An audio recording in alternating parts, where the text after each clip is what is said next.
Now, of the three cities that we visited, Kiev, Poltava, and Sumy, I'm not going to ask you which was your favorite because I know what the answer is going to be. We'll get to that in just a minute. But can maybe you describe the differences among the three different cities? Kiev is definitely the largest, I would say. It has more of your city life. It's more busy with traffic, and a lot of people walking on the sides of the road. A lot of opportunities to visit different places and whatnot. So, Poltava was a little smaller, a little more condensed, but everything was within walking distance. I don't think I had to take a cab anywhere. If I did, it was very minor, probably a 10-minute cab ride. So, which was also very nice because we went to a place. I had a date with a girl. We went a little outside Poltava. And it had a really nice setting, had log siding, it was more of a country setting, which you wouldn't see here in Kiev. So, but it was real nice. But you could also walk out of your hotel, and I think I took like a 35-minute walk one day by myself just to look around, and I seen a lot. So there was a lot there to see. Everything was close. Sumy was about the same. You could walk. There were some other places though that you would rather take maybe a cab ride up to and do some other things. But each city has its own. I think it started out large, medium, and small. And we won't say what my favorite was. As far as the socials were concerned in each one of those three cities, what would you say about that? Every social was different. It actually had a different setting in each one. You walk into one, it was a little more. It had a bar, some tables, a dance floor. That was Kiev, and then Poltava was like really. It was like a real nice third. I think it was third floor.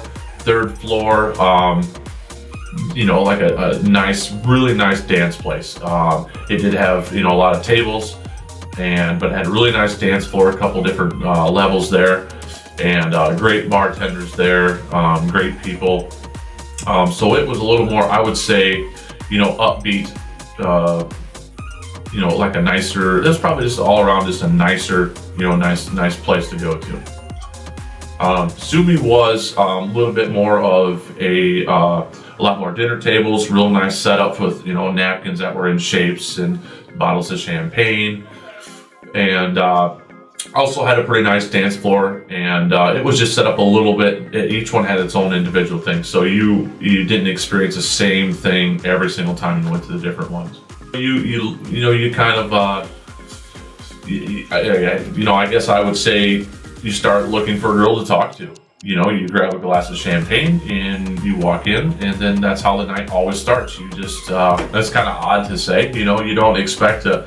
You go into a place where I'm at. You walk in and you're looking at girls and whatnot, and you don't directly immediately go and say, okay, I'm going to go talk to her like right now. I'm interested in her.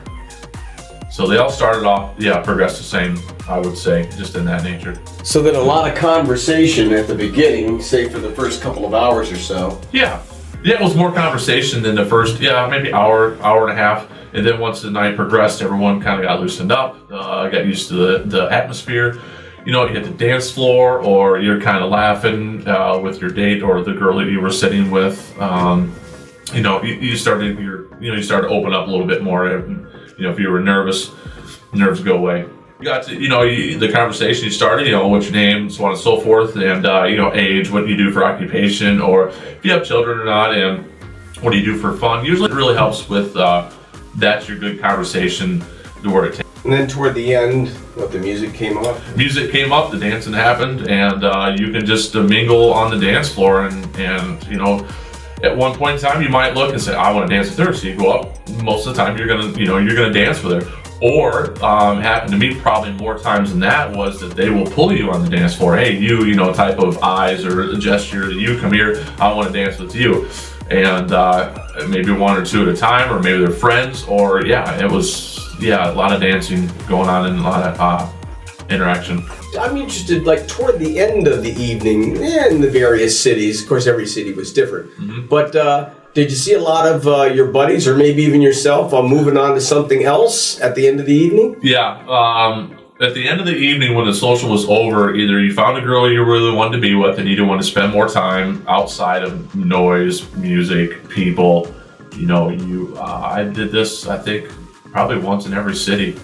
Afterwards, I go out and spend some time with them. Or if I did not find a girl, the group of guys that was here is just, you really didn't know what to expect coming here. You're with, some guys, and some guys you don't know what that's going to be like, their attitude, what their intentions are. And afterwards, most of the time we went out and there was, we paired up and maybe 3 or 4 of us all together that really hung out.